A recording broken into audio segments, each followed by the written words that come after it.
So, well, let me thank you guys all for showing up to the second event, as it were. As most of you, I think, have probably heard, Ken Williams gave a talk yesterday for the inaugural Libby Lecture Series on natural resource and policy.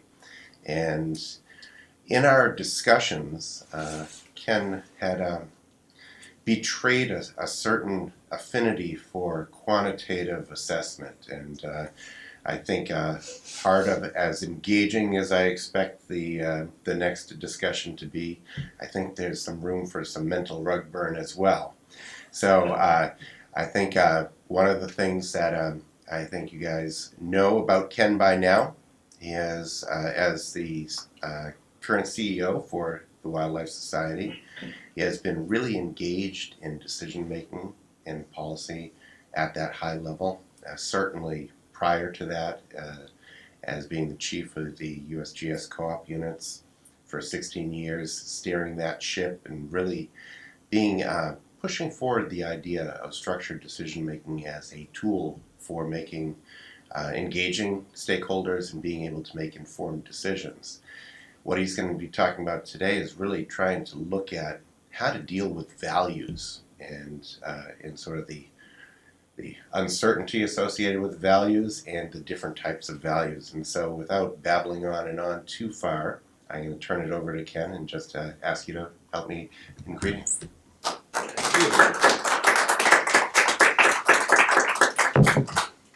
Thank you, Joe. Are we okay on the sound? Yep. Okay, fine. Let me see. I gave a Libby lecture yesterday, and when Joe called me about that and asked me if I could do it, he's on the search committee for the selection committee, whatever you call it, for the Libby lecture. He says, "Come on up, give a presentation for these people." And I said, "Okay, I'll do that. I'll give the Libby presentation. I don't know for sure what I'll say, but I'll say something." And after I agreed to it, then he says, "Oh yeah, and by the way, do a second presentation too." So okay, well, so we'll do a second presentation here. I did get the dress code. The dress code yesterday was tie and dress shirt and slacks and the appropriate dress shoe wear. Today the dress code said, some of you may know Paul Krausman. This is the Paul Krausman look. You see, work shoes, jeans, and just kind of as casual as you can get. Except Paul always wears a nice sports coat. So all right. I'm doing the Paul Krausman dress code, and I feel better about it, frankly. And it appears that I'm, that it's okay with you. I was a little worried about it, but I thought if it's not okay with you, you can just leave because I'm okay with it. Now, let's see, is it clear how I'm supposed to advance this thing? This one should do it. Okay. Okay, so the issue, Joe said, well, this will be more formal than the one that we did yesterday. I don't know I think some of you were at the presentation yesterday, and that was a more formal presentation, and I really I felt privileged to be able to give the inaugural address, and basically what I heard afterwards was that it went okay. What Joe suggested was, okay, well, kick out the jams just a little on this second one and get a little more, drill down in here and get a little more technical, because you'll have an audience, some of whom at least will appreciate some of the technicalities. So that's exactly what I did. He said, if you want to give about a 15, 20-minute presentation, that'll be okay, and then we'll open it up for general discussion. So I started trying to put this thing together, and I should warn you that I could not do it in 15 or 20 minutes. And I should also warn you that we drilled down quite a lot. So what you're going to hear today is we'll have about 8 slides in which I'll set the stage on this, internal and external learning, and how it is that you fold that into evaluation process. I'll set the stage for that. Then we're going to get into some rather complicated looking mathematics. Turns out they look worse than they are, but they look pretty bad. So I'm warning you ahead of schedule so you won't go into sticker shock on it. And then after that, we will actually come back, after we set that framework in place, we'll come back to the very issue, having set the framework in place, to internal and external learning. And basically a few take-home points from that, and then open it up and see where it goes. So that's sort of the idea. Now, if any of you who were at the presentation yesterday, you saw this. This is the sort of the model, the conceptual model that I have in mind for the kinds of systems that I am concerned about. They are dynamic systems. They change through time. The resource system itself evolves through time. It evolves as a result of management actions and environmental fluctuations. And when decisions are made, there is an immediate return, and then there is an influence on where the system goes and the returns that come thereafter. So it's a dynamic system.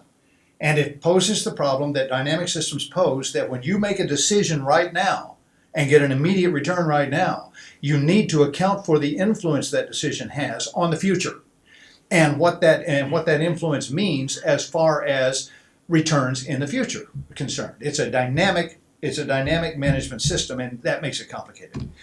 These are the kinds of problems that we're worried about here. Now, I want to focus. I mentioned yesterday that there were several forms of uncertainty that can be accounted for.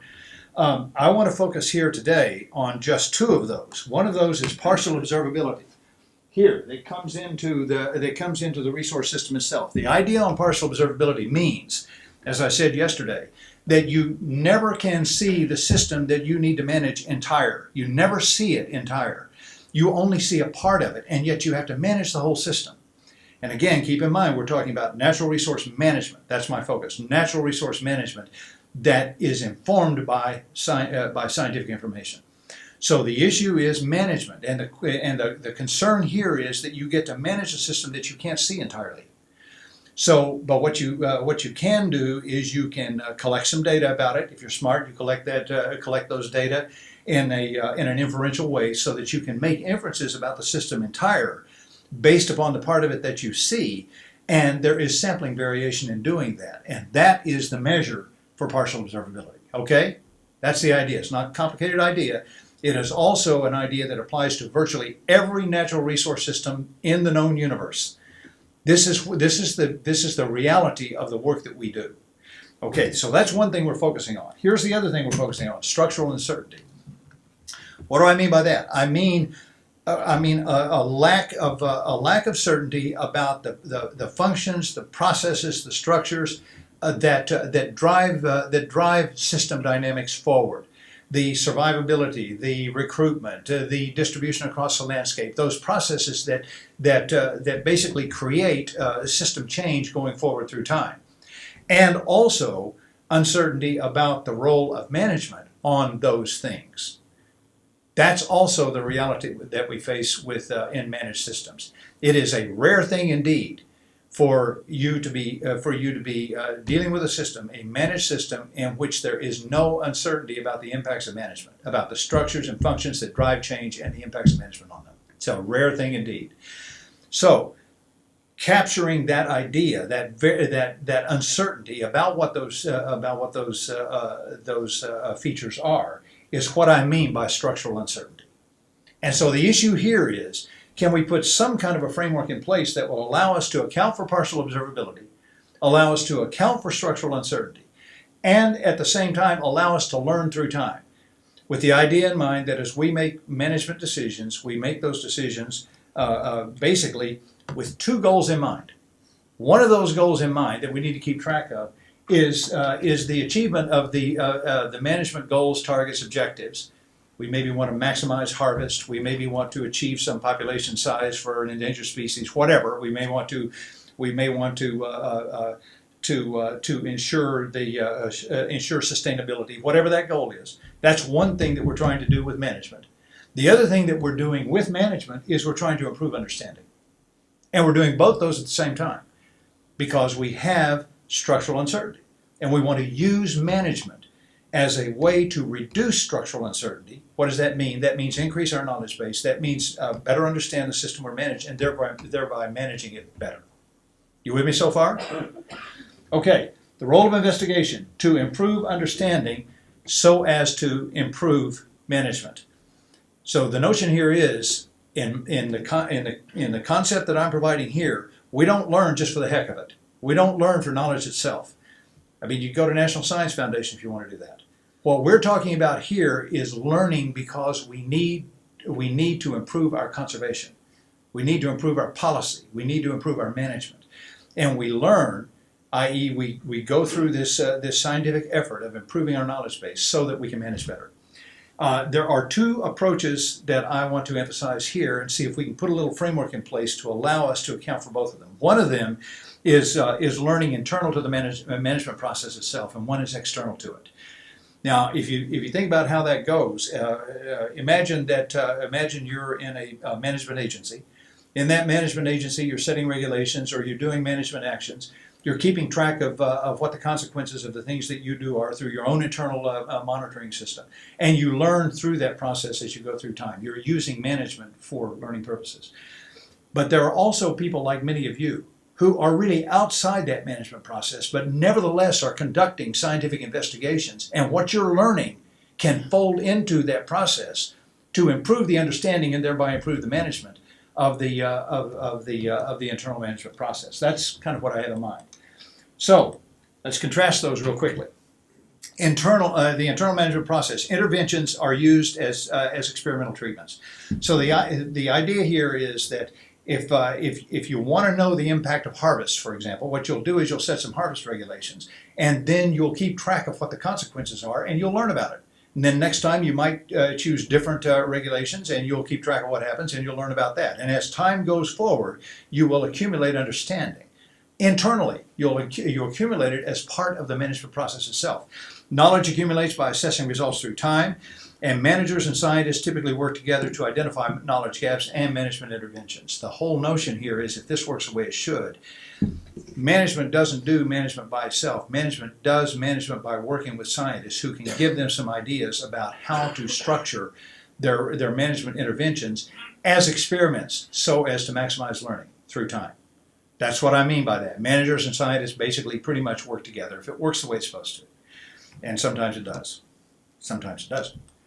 Now, let's go to experimental management. Here the idea, external management. Here the idea is that experimentation and assessment proceeds more or less independently of management process. So, for example, imagine that an agency gives you some money, or you get some funding from the Packard Foundation or someplace, and you do an investigation. It's not a part of the management enterprise per se. But nevertheless, the results that you come up with are going to be useful for that management process. So here, experimentation and assessment proceeds more or less independently of the management process. Researchers may provide those findings to a management authority who then may incorporate them into future decision making. Sometimes yes, sometimes no. But you can see the difference between these two. One of them is an understanding, the propagation of understanding through time as a part of the management process itself. One is the propagation of understanding that occurs basically outside the management process, but feeds into it at various points in time if it works the way it should. You with me so far? Got the difference? Okay. So that's the contrast. Now I want to dig a little deeper into that. And first we'll do internal learning, a couple of slides. We'll do external learning, a couple of slides to set the stage here. First off, internal learning. As I said, it occurs through the management process itself. Management interventions are basically, they serve as treatments. So you can think of what it is that you're doing as a way to experiment on the system that you're managing. And you're using management for that experimentation. Management is used as a part of a learning process itself, as well as an effort to achieve management goals. Learning is viewed as a driver that influences future management. What you do now, what you learn now, influences how you're going to manage in the future. The idea here is that management produces learning. Learning influences management, and you have the potential for repeating that sequence through time. So here's pretty much the way it goes. You've got a planning process. You go through the planning process. Then out of that comes some management intervention. From that management intervention, there is monitoring to keep track of the effects of it. From that monitoring, you then analyze the results, the data results from that monitoring. From that analysis, then you learn, and that learning then falls into your planning and your management next time out. And you do that over and over again. And as you're doing it over and over again, learning is accumulating. Learning is accumulating through time. And as learning accumulates through time, management adapts to it and hopefully is improved by it. So far, so good? Pretty straightforward idea, at least in concept. Here are the criticisms. I mean, I've been working on this stuff for a long time, and people, nip and tuck and yammer and carry on and criticize all the time about no matter how you do it, but they do it on this one. And here are some of the criticisms. You get it from both sides. Here are the criticisms that you get from the management side. That managers remain unconvinced about the learning potential of management. Basically, what they're saying is that if you start doing this the way I'm describing it, it means that you're going to start constraining your management flexibility so that you do things that allow you to learn. So there's not enough management flexibility, too many rules in trying to learn and manage simultaneously. We don't need no freaking learning. We just need to get on with turning dirt. Right? This is a standard criticism. Jerry, I know you've never heard this before. Researchers gripe about it too. Researchers say they consider it too restrictive a framework for scientific study, i.e. they're saying there is basically too much flexibility. Not too little, there's too much flexibility, which means that in the minds of many researchers, this whole internal learning thing is nothing more than a way to exploit natural resources under the guise of learning. If I want to learn, maybe one thing I can do is probe the system hard. I can, harvest it heavily and then see what the reaction is. And we could say that what we're really trying to do is see what the reaction is, but what we're really trying to do is to shoot a bunch of ducks. Right? Two in the bag. Yeah, two in the bag. Okay. That there and the other criticism is that there really is no room for independent research or knowledge acquisition. What I'm describing here on this internal is that the learning process occurs within management. So the question that a lot of scientists have about this is, where am I? Where's my role in this? You guys are rolling the whole thing into your management enterprise, and yet here we have this huge scientific enterprise external to management, and we have something to say too. Where's the room for us in this? And this is a standard criticism. So those are the two sides of the criticism, and then of course both say that it's simply too difficult to implement. There's too much process, too much stakeholder engagement, too much technical detail, too much this, too much that. So these are the standard criticisms that you get from this internal learning process, and I've heard every one of them for many years. Now let's go to external learning, see what we get. With external learning, management and research functions are effectively separated. Now remember, this is the one where the learning is not occurring as a part of management. This is the one in which there is a separate scientific investigation track process that is more or less independent of management itself. So management and research functions are effectively separated. Scientists conduct investigations and may report results back to management, hopefully do if they're relevant. The majority of scientific investigation is conducted in this way. That's an important point to make that people like me need to keep in mind, because the fact of the matter is the great majority of the science that's done is not done within management. It is done external to management, and an awful lot of it is done at the university level. So this one aims at you all. So majority of the scientific investigation is conducted in this way, often through studies funded by management, but conducted basically independent of it. And some of you may be working on projects like that, or you have before, which management says, we really need to know the effects of X. We need to know something about water conditions on the refuge so that we can determine what the reproductive success is going to be. Something like that. Here's a pile of money, go out and do an investigation. And then you go do the investigation. Most of the research that is done in our business is done in this way. Results may be communicated back to management authorities, especially if they pay for it, oftentimes in a form they don't like, who may have the option to use the information in future management actions if they find it useful. They won't find it useful if your study results are, we need to do more work, we need to do more investigation, we need to do a little more science. This is not what the people who are paying for it typically want to hear. Okay, here's the sequence. Sequence is you learn, then you do some more research, then you learn, then you do some more research, then you learn, and so on. Notice no management, no planning, no actions, no interventions. You're tracking. You may be receiving the funding for this. You may be receiving some advice from the work that you do, but the research is basically being done outside the management process itself. That's the idea. So you've got these two processes. Here's the criticism of this second one. Managers think that investigators, some of you may have heard this before, That investigators fail to focus on real management issues at appropriate scales. How many times have we heard that? That investigators fail to describe results in a useful format in inaccessible media. I never stop hearing about this. You're giving me a bunch of p greater than 0.05 results and telling me I need to do more research. What good is that to me? Managers criticize investigators because the investigators produce more questions than answers. Now, is that true? Well, sometimes yes, sometimes no, but it is a common perception. I can tell you that. But that's not the whole side. There's another side of that. Scientists criticize management as well in this, in that scientists believe that management fails to recognize key uncertainties, that management fails to recognize limits on research capacity and funding constraints, that management does not appreciate the importance of the investigation results. You know, I try to do what you guys say you want done, you managers want done. I do an investigation that I think is targeted the way you want it targeted, and sure enough, you come back and tell me, oh, you missed the mark. I didn't show you the right stone. You want me to show you another stone, but you don't want to give me any more money for it. So this is unfortunately, I've heard all this as well. Okay, if external doesn't do it and internal doesn't do it, let's think about combining these two. All right, what if we're doing both? Because the truth of the matter is, in most cases, there's some of each one of these things going forward in a lot of our management. Certainly in our more scientifically informed management, our more information oriented management, there is learning that occurs at both these levels. So let's think about that for a second.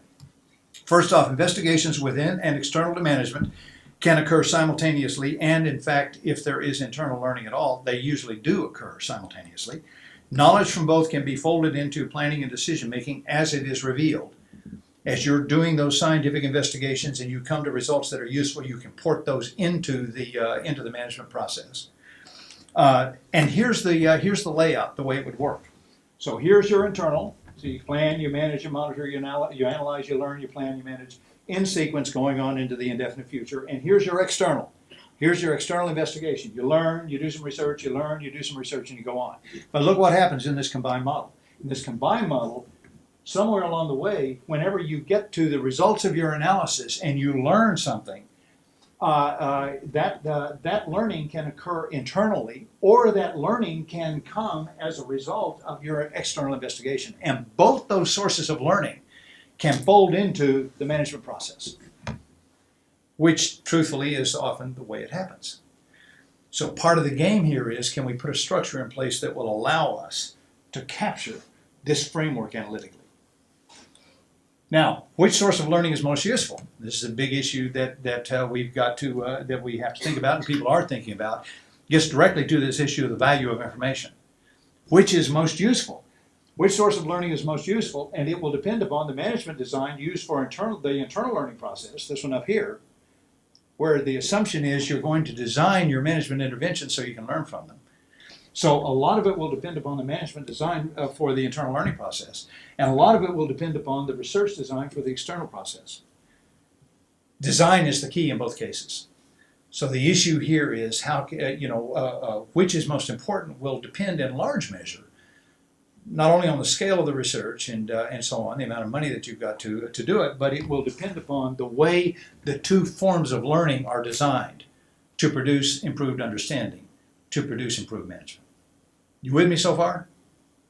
Fairly, just at least it's a way to conceive the issue. That's the easy part.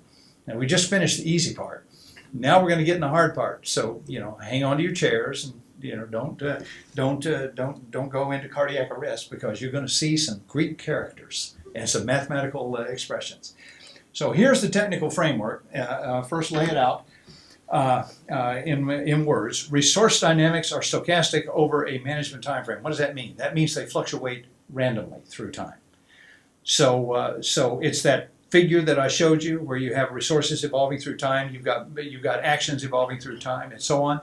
What that says is that there are resource dynamics. Those dynamics actually fluctuate randomly through time. They fluctuate to at least some degree in an uncontrollable way through time. That's what stochastic means.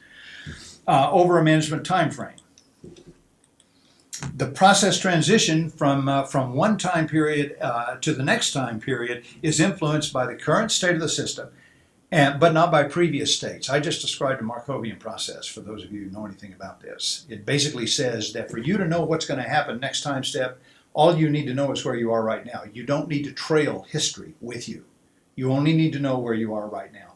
It's a simplifying assumption, and it's a pretty good approximating assumption for a lot of our natural resources. So that's what this is saying in mathematical terms. It's saying the state of the system, which will characterize by the letter X, will change from one time period to the next. It will be influenced by the current state of the system, and it will be, but not previous systems, but not previous states. It says that process transition at any point in time frame is also influenced by the action that you take. Again, that's not a radical idea. It just expresses it a little more formally with the letter A for action. So basically, it says that as you're trying to account for how your system is going to evolve through time, it will evolve step by step through time. And what happens next time is going to be influenced by two factors. One is the state of the system at the current time. The other is the action you take at the current time. Not radical ideas, I hope. You with me so far? Okay. Then prescribed actions from time t to the end of the time frame constitutes a strategy or a policy A over that time frame.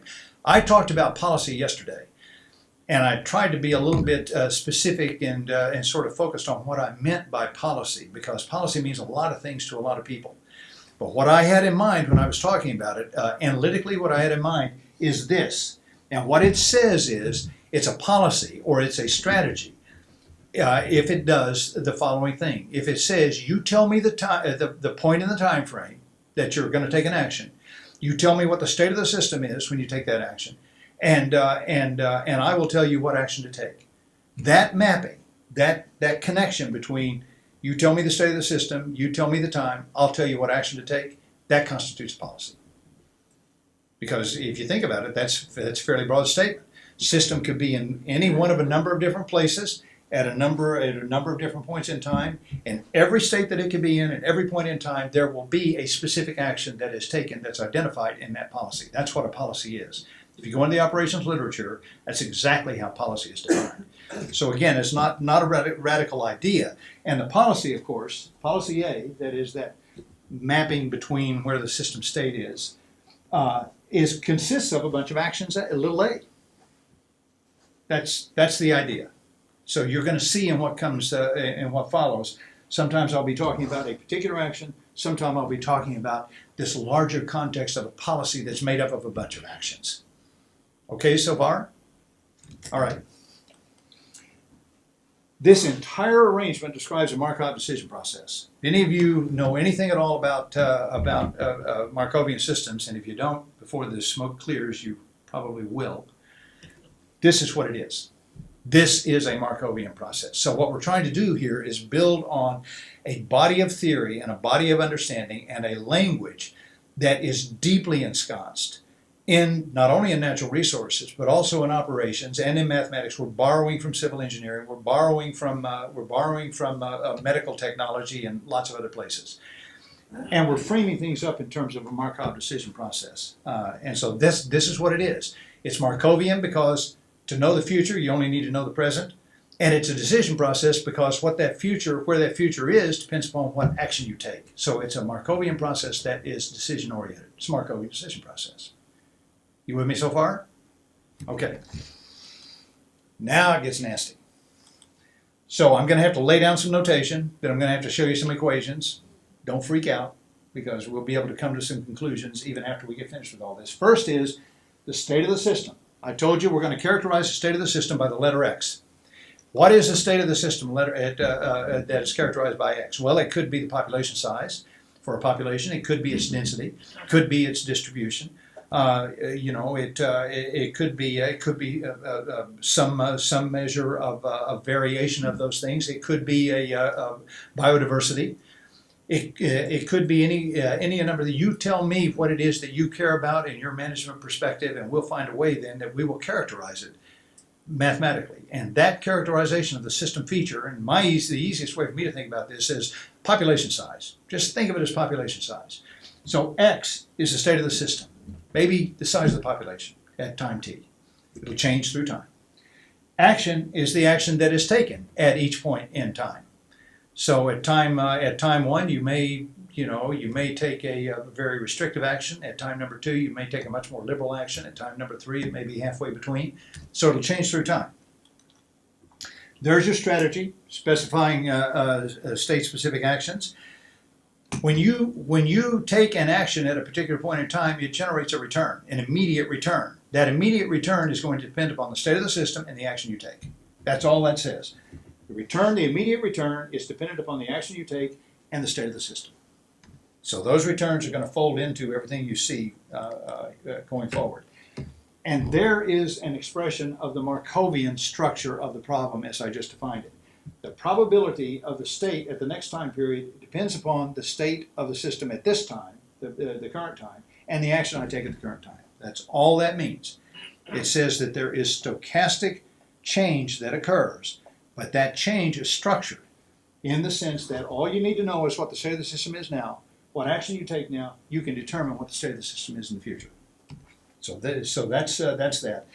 And then here's what this is really all about, is a valuation structure. Because in the end, what we all really should be caring about is what is the value that can be assigned to smart management, or what's the value that can be assigned to stupid management. The issue is, what's the value that can be assigned to management policy, and of course that's going to be dependent upon where the state is at the time that strategy or that policy is implemented. So this is where we're really going. We're going after this valuation here. Okay, so there's our notation. There's that system that we talked about before. Now let's focus in specifically on the structural uncertainty. The assumption here is that that resource system is fully observable, but not fully understood. In other words, we'll use the useful fiction that we can actually see the system entire, but we don't know for sure what's driving system change through time. There's structural uncertainty about that. So there's uncertainty about the structures and processes that drive system characteristics, and let's assume now that we've got several different models that we could be using to characterize system dynamics. We could have a density-dependent model.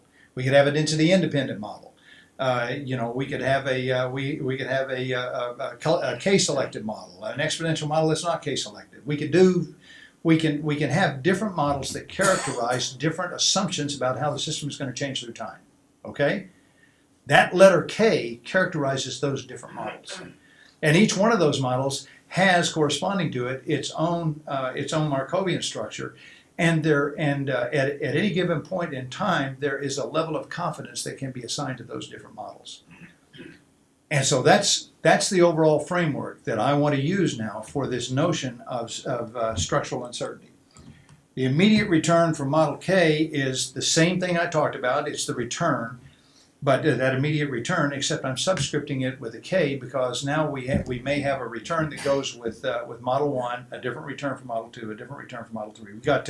We've got model-specific returns, and there's that value function. The value function is nothing more than accumulation of returns through time. It's the average accumulated return through time. So if I'm going to be taking a series of actions across time, I'm going to be generating a series of returns through time. I'm going to sum up those returns, I'm going to take the average of them, and that's going to constitute my value function. That's going to constitute the way that I'll be able to assess how good a job I'm doing using a particular policy. And it will change from policy to policy. The issue obviously is, which is the policy you choose. Once you've got a value structure, this is also called an objective function, if you've heard it described that way. You've got what you need now to be able to do the comparative analysis to determine how policies compare one against the other and make a smart decision about which policy to use. Okay? It's not a radical idea. It looks ugly, but it's not a radical idea. It just simply says you're getting returns each time you make a decision, sum them up, take an average of them, and now let's figure out which is the smartest thing for us to do using that value criterion. Okay? That's all we're talking about. Now, it turns out that we can express that, write that summation out. We can talk about immediate returns and future returns. That's all that thing says. It says that the sum of returns through time can always be written in terms of what you get right now and what you get in the future. That's all this is saying. What you get right now, what you're going to get in the future. So there it is. That's an iterative form for that value function, and of course that's the one that is key. It says the value right now is going to be what you get right now plus an average of what you of the value you get for the future. So there it is. Now that ought to look ugly. That ought to look really ugly to you. And I don't think you need to worry too much about what all that says unless you're just crazy about mathematics, in which case come see me and we'll talk through it in great detail. But basically all that says, that just simply rewrites what I just said. That says the value right now is the value that is the return for the present plus an average of the return for the future. That's all it says. So there's your value function, averaged across all of your models. See, what I'm doing is I'm saying, look, model 1 gives us a value structure. Model 2 gives us one. Model 3 gives us one. Each particular model that I have gives me a different valuation. So what am I going to do? I'm going to average them up. I'm just going to average them up. And that gives me then my value, the value structure I use that accounts for uncertainty.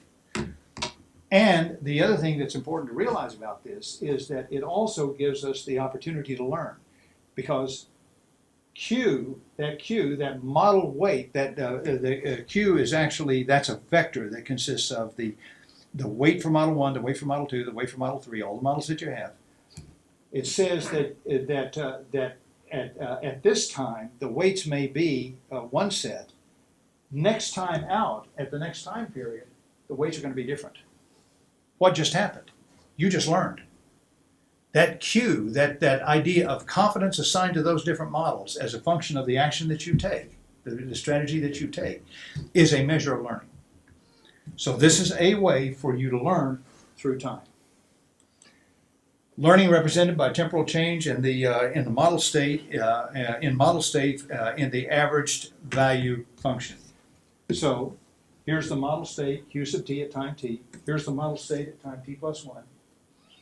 Learning is represented by temporal change between those two things. As your model confidences change through time, you are essentially learning which model is the best model through your management efforts. That's all I want to say. There's a lot more that could be said about it. That's enough. Now let's go to where the process is known but unobservable.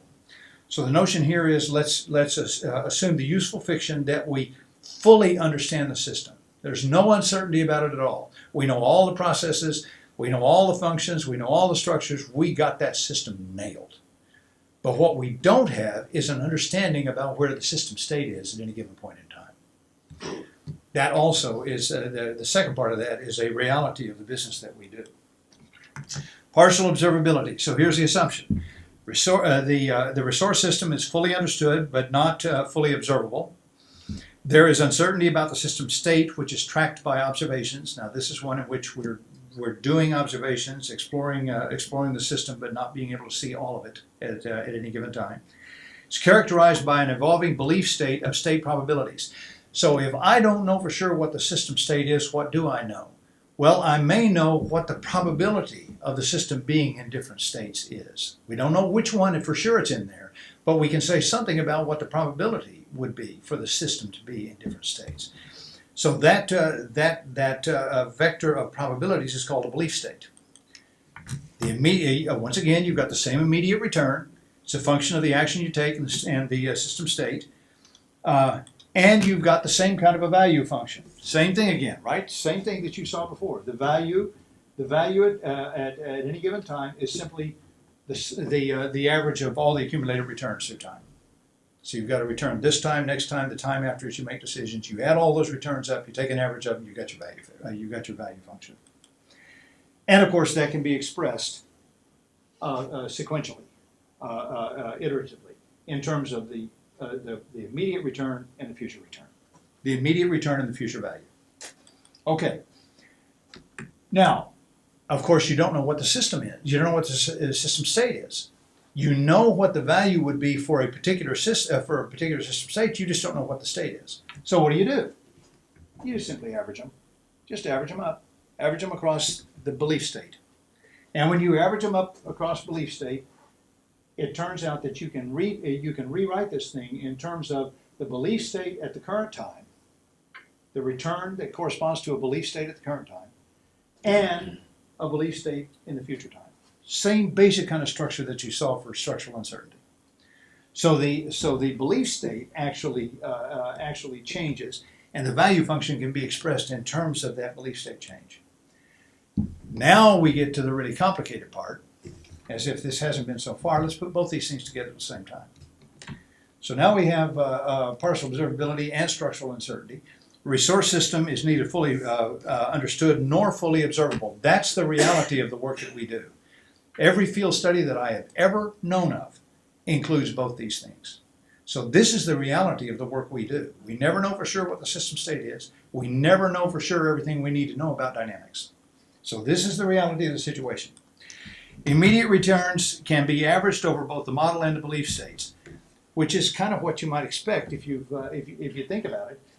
If I want to know what the return is, the immediate return is right now, but I don't know the system state, I'm going to average over system state. And I don't know for sure what the model is I ought to be using, I'm going to average over the model state. So I just average over both of them. And that gives me then an immediate return. Accounting for partial observability and structural uncertainty in sequence, we get this ugly looking thing that basically says you can account for both of these. You want to know what the value is associated with a particular strategy, accounting for the fact that you have both a belief state and a model state. That whole thing can be written out in terms of current returns, immediate returns, and future returns. Same thing. A little more complicated expression. You got to go through a lot of mathematical gyrations to get there. But it turns into exactly the same form that we've talked about for the two previous cases. So combining both forms just simply gives us what you might expect to be the case. The value function for policy or strategy A, depending conditional upon what the model state is and the belief state is going to be the immediate return and the average of the future returns. Same thing, we've done exactly that same thing with both structural uncertainty by itself and partial observability by itself. You switch the indices, all I'm doing is switch these two summations, and you can then reduce this down to a more manageable form, which looks like this. It's basically the same form again. It turns out it's a little easier to follow. It says the value at the present time is given by the immediate return at the present time, and an average of the value in the future, in which learning occurs, in which learning, as represented by a temporal change in the model state, can occur in the presence of partial observability. And that's really all I was aiming at here, is to show that your model state, the understanding, the confidence you apply to your models, will evolve through time. It will evolve through time. So what this says is, and that's just as it does in the case of full observability, and that's where we were trying to get to. We wanted to be able to show that even in the case of partial observability and structural uncertainty, you can still learn about the system by managing it. And that's what this shows you. Okay. With that in mind, let's come back to internal and external observations. The assumption is that the system is neither fully understood nor fully observable. Observations that track system dynamics come from both within and external to the ongoing management process. It's that complicated one that I showed you where there are two tracks of learning. Here's the sequencing of actions and observations. What you've got here is internal observations being produced. Up here, you've got external observations being produced. The prime goes for external, and the unprime goes for internal. And basically what it's saying here is that as time goes on, you've got inputs into into the system dynamics externally, and you've got inputs of your system dynamics from within the management system itself. Both these two factors are coming in, and you've got observations coming from both those two directions. You've got observations coming from within the system, observations from within the management system, observations coming from external, through external research. And so the notion here would be then, the prime represents stochastic linkage between externally collected data and the system state, and then the unprimed here represents stochastic linkage between internally collected observations to the system state. Here are the observations. Here's the system state. So you've got both. You've got observations coming from both sources of information coming into the system. So here's the way it works. After an action is taken, after an action A is taken, back over here, the system evolves and internal monitoring tracks the change through this through these observations, and those observations are then used to change the belief state from the belief state at time t to a new belief state based upon your internal monitoring. The belief state B is updated using Bayes' theorem to produce a new belief state B prime, and external monitoring then is used to update the belief state B prime, producing a new belief state B sub t plus 1. So here it says, take the B prime, take the external information, and use those two pieces of information to produce a new belief state at time t plus 1, and use that new belief state for the next iteration of decision making. So two sources are identified rather than one, as in the standard approach to partial observability. Internal observations are combined with the belief state B sub t, the internal observations here, combined with belief state B sub t to produce an updated belief state B prime, as in the standard partially observable system. And then external information, along with belief state B prime, this and this are used to produce a new belief state, B sub t plus 1, and that new belief state is then paired with the new model state that is produced for further decision making and learning. And that leaves you here. It leaves you with a framework that you can use for learning in the face of both these things. Two sources of information about resource status can be incorporated into resource management, one internal and one external. There are roles in such a framework for investigation through management itself and investigation external to management. One of the things that I've been worrying about with this thing is that learning-based management is undercut if there is not room for scientific investigation outside of that learning-based system, that learning-based management system. So what this says is there is room. There's room for external research, there's room for internal research. Both of them can be used, and both of them can be used in the propagation and reduction of structural uncertainty through time, i.e. learning. Learning can be accelerated by both sources of information, and the value of decision making can thereby be enhanced. Now, that's pretty much the end of it. Here's the thing to keep in mind. There's a real question if you're working on issues that management cares about. The question is, what is the value of the information you're producing through your investigation? Why should anybody care about the work that you're doing above and beyond the fact that you're just learning new stuff? Because in a management context, just learning new stuff by itself is not enough. What you really have to do is you have to have some value added in the work that you're doing. The information that you're producing, the understanding that you're producing through your scientific investigation is going to allow us to manage systems better. It's going to allow us to do better conservation. It's going to provide a legacy for the future. And the biggest bang that you can get from the research that you're doing is not in your coming up with a p greater than 0.05 result. It is in being able to show that there is value that is added from your research results in the work that you're doing. My concern is to make sure that as managers are managing systems, they do not lose track of the fact that the work you do can be useful to them. And that's what all this is about.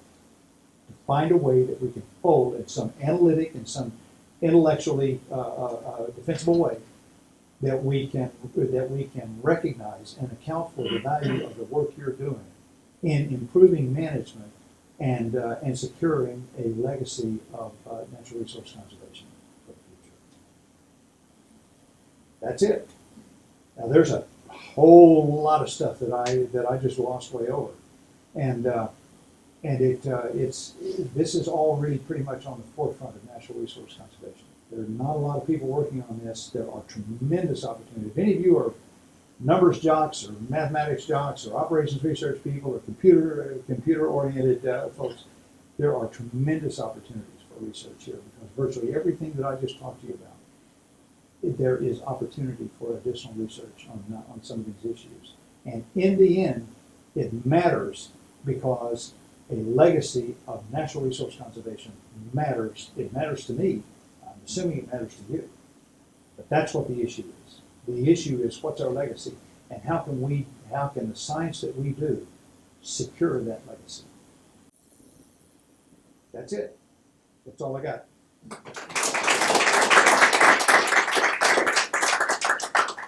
Sir. I have a question.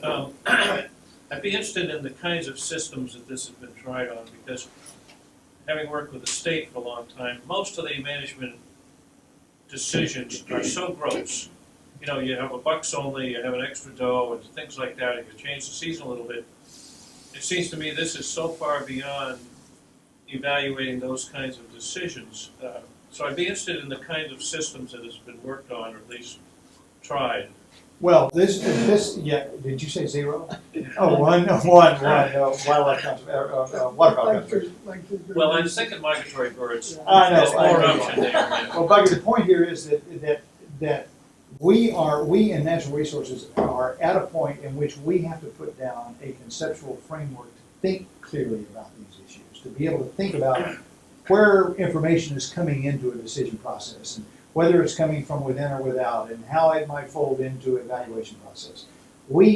As far as I know, this is the first attempt that has been made to try and put that framework in place that recognizes two sorts of information, two sources of learning that can fold into an evaluation process that allows us to make smart decisions. So this is at the frontier of that kind of thinking. That's what you're seeing here. But your example is a good example.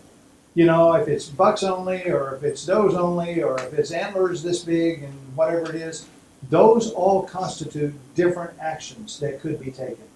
You know, if the antlers, if the population is such and such, we're going to have a bucks only season.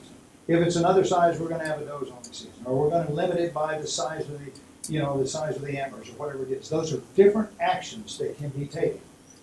And when those actions are taken, you can have people out in the field who are doing investigations, because the state gives them a little money to do some surveys of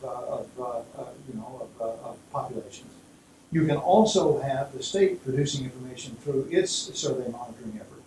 Both those sources of information, even in the simple example you just used, could be used to enable us to understand the system we're managing better than we understand it now, and make a smarter decision.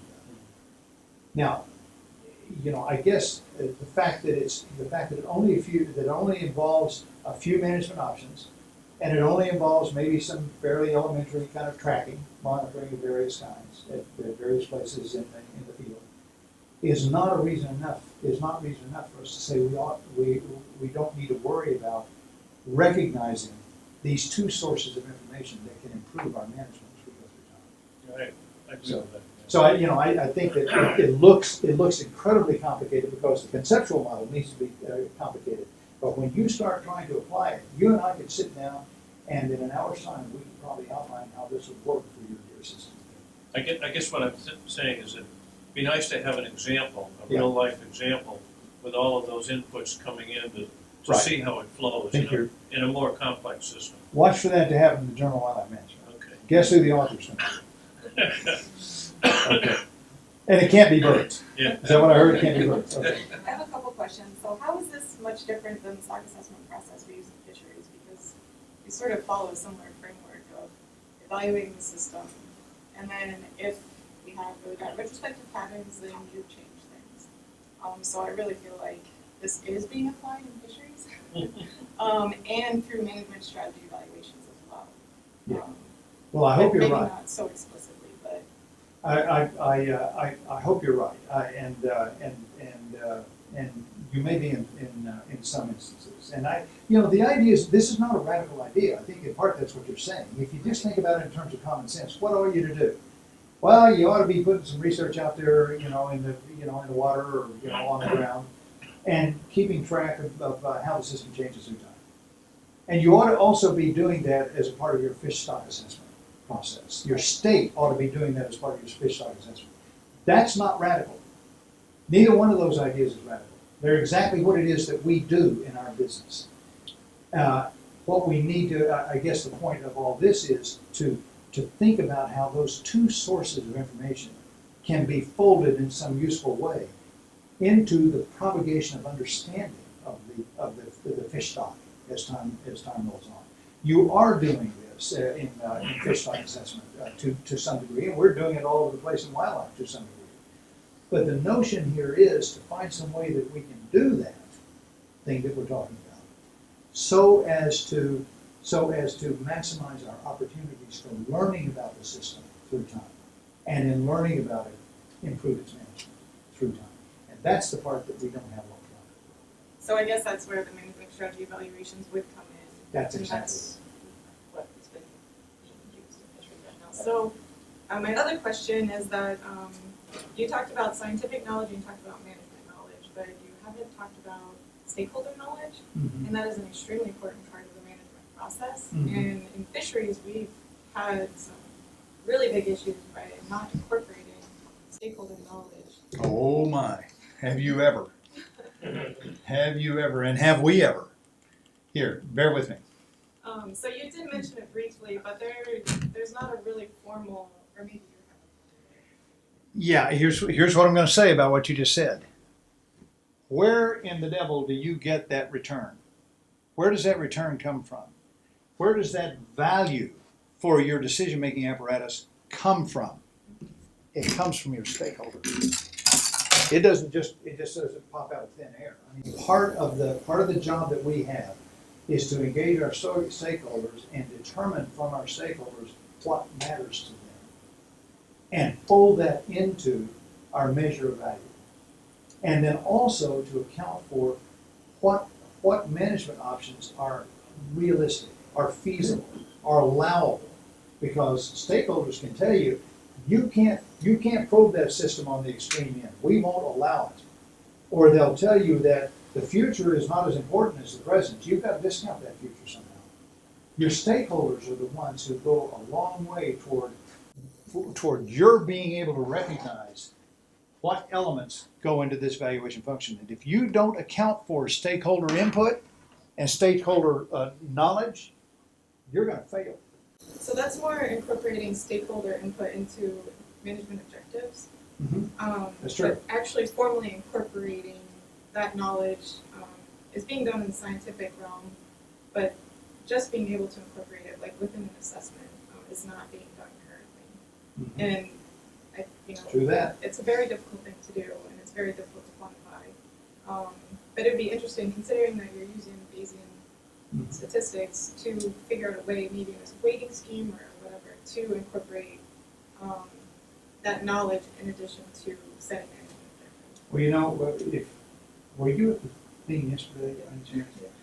You remember I kept yammering on about institutional knowledge and about institutional learning, and about this idea that little architecture that I laid out, that had stakeholders and had objectives and had alternatives and had projection models and had monitoring, all that architecture stuff, all that notion about how that fed down into a learning process. And ever so often you wanted to bounce back up and make sure that the architecture was good, which as much as anything else meant that the stakeholder arrangements and relationships and knowledge input were working. That whole process was and I kept emphasizing the fact that we need to think a little more carefully about how learning about how the stakeholder process actually works and how those values get folded into objectives, and make sure that stakeholders are having there's some sort of a structure in place where confrontation can turn into collaboration. Remember all that? It's right there where we've got some work to do, and you people in fish have some work to do too. We've got some work to do there. And what I was telling you yesterday was, let's don't get carried away with all the Bayesian hoorah. Let's recognize that a lot of that stakeholder stuff, that's not quantitative business, or at least it's not quantitative in the sense we're talking about it here. It has to do with human dimensions, and it has to do with structures and power relationships and communications arrangements and collaborative mechanisms and stabilization structures and all that sort of thing that I don't know anything about, but hopefully you do. Because that's where the action is for the future. We're not going to solve this problem if we don't solve that, if we do not get this human dimensions business into the work we do. Because you can't solve a natural resource problem without accounting for the people and the human dimensions that are a part of the system that is actually being managed. That was the pitch yesterday. It's the pitch today. You liked that, didn't you? Okay, what else we got? Anything else? Yeah, so you started off with the discussion of internal and external learning and a series of criticisms. Yeah. Both of those. Yeah. And those criticisms were largely centered on the different perspectives that managers versus scientists often bring to these sorts of questions. And my just general question is, do you feel that integrating both sources of learning into a single combined model allows those criticisms to cancel each other out, or does it simply compound two sets of criticisms on top of each other? That's an absolutely outstanding question, and the answer is neither the above. In my estimation, it's neither the above. It does. The criticisms don't. You get managers in a room talking about science, and you get scientists in a room talking about managers, and it won't matter what your system is, they're going to criticize each other. That's just the way it goes. It's like the people in the South criticize you people in Maine. And the people in Maine, I know you criticize the people in the South. So it's just the way it is. It's just the way it's what you get for being a person. But what this kind of arrangement does is it forces scientists and managers to think together about the problem. It forces them to think that the managers are thinking about, well, how can I actually work with the scientists doing external research to provide information to us that will help this system? And we've got a way of thinking intelligently and coherently about that. And it causes scientists to think, okay, how can I communicate with managers to make sure that the work that I'm doing is relevant to them and it will be used in that way? It forces these people to collaborate. It puts a structure in place that increases the collaboration between science and management. God knows, Jerry, it's needed.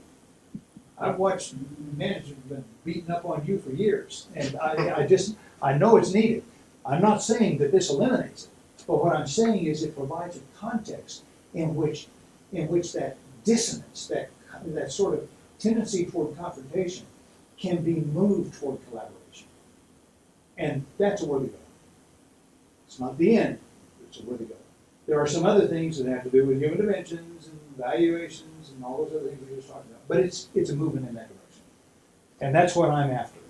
Because I head up the Wildlife Society. We're very strong on the science side. We've got lots of students and lots of academics who are part of the Wildlife Society. But we're not going to be able to do the job we need to do in wildlife discipline if we do not also reach to the other side of the other wing of the enterprise, the conservation enterprise, the conservation management and policy side. So in the end, you've got to put together systems that will enable the science side of the enterprise to connect bidirectionally with the management, conservation, and policy side. And all I'm trying to do here, and what I've been trying to do with the Wildlife Society actually, is to build out that connectivity, bidirectional connectivity, that will allow us to get some synergies out of it. That's the best I can do before they wear me out and I leave. Jerry, what do you got? Well, 2 or 3 things come to mind. Many of you know I worked on blackjack research for 30 years.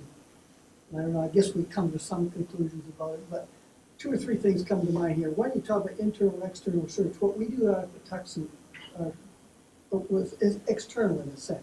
It was. We go out there with a problem, but there were some assumptions made early through everything, and there's some communication gaps between management and external researchers One was the early papers by John's guy that made the assumption that within 20 years or fewer, black ducks were going to be gone because there would be hybridization and the population disappeared. Nobody ever challenged that way back then. It was just kind of accepted. Well, that wasn't the issue. It was other things that were the issue. Finally, Anderson and Burnham, of course, put together the paper, if you kill these birds on a certain place, staging areas and the winter and the breeding grounds, you're going to have additive mortality. Nobody really figured that out and showed that that really happens until what's his name, Francis did the analysis after the management did the work to change the seasons and showed, in fact, on certain things, indeed it was additive. So, to me, after all these years, you got to really challenge all the assumptions, even the assumption up here that which model are you going to use? Right. You're saying average all, so we use all. Right. Well, it's a good case in point. I remember those arguments. You and I spent hours and hours drinking beer and carrying on about this. I remember all this, and I remember that there were, you could think about 3 different models that could be used as an explanation of what's going on. Hybridization was one of those models. One of those models was shoot them up. You're shooting too many at the wrong time. One of those was that you've got reproductive failure for various reasons. So now think about those 3 models. Those are 3 very different models that give you some idea of prediction about what's going to happen. Q1, Q2, Q3. You've got different confidences that you could assign to those different models. What I just described is a structural uncertainty that you were worrying about and I was helping you worry about and all the rest of it for years. We were trying to get at that structural uncertainty. And how were we doing it? We were doing it through external investigation. That's what we were doing. But then at the same time, the Fish and Wildlife Service was coming along and they were swapping around their harvest management strategies for black ducks, and they were then doing their own tracking, so they were doing some internal investigation. But in both those sources of information, there were 3 models, and we were trying to unravel which of those was the best model to use to understand what to expect for the future, so we could manage more intelligently. It's a classic case of this. It's just that we didn't have a framework to put it in, and we didn't know how to talk to each other about it, so instead what we did was you just fought all the time. But until I'm serious, that's all we did. We just yammered and carried on about how until stupid you the other guy get the was. quantitative data to show that indeed mallard drakes aren't dominant over black duck drakes, and we found that in the field. We also showed that in agricultural landscape, black ducks have just as many young in the brood as the mallards. So there was no big difference there. And there's species, black ducks can use the wooded habitat just as well as they can use the agricultural habitat. So all of these things got kind of, these straw men that got put up there got burned up. And so you came back to, well, what are the other things that you can manage for that could change the population? And that's where we got into change the season length, change the bag length, and all of a sudden, when you did your midwinter surveys and monitoring and your May surveys, pair counts, it was all going the other direction. And at the same time, the mallard, which was supposed to be the culprit, was also going in the same direction. Exactly. All right, so what you just described is this. And what you're saying here is that you were doing this kind of work. You were doing external work. That's what you were doing. You were out there doing investigations of, mallard black ducks interactions, and you were looking at hybridization and harvest rates and all that kind of stuff, and Francis and others were. You were doing this work right here, and you were feeding it into a management strategy that itself was evidence-based, because the service was running those surveys, setting those regulations, learning in its own way through that internal learning process. But what you're really saying is that the real breakthroughs were coming from here. They were coming from outside the management system. They were coming because of the work that you and colleagues were doing. Which is more important, internal or external? In the case you're describing, I think it's clear that the real breakthroughs were being made because of the work you and your colleagues were doing from outside the management But the system. key to it was communication, because every time I came through the regional office, I talked to the management people. Yeah, well, you should have trained up more people to do that. I mean, Well, you were I one of the tried, few who I did it. I mean, you tried, I know. These things occur at glacial pace, but they still occur. What else we got? We should probably Thanks so tie it up. Thank you. Thanks a lot.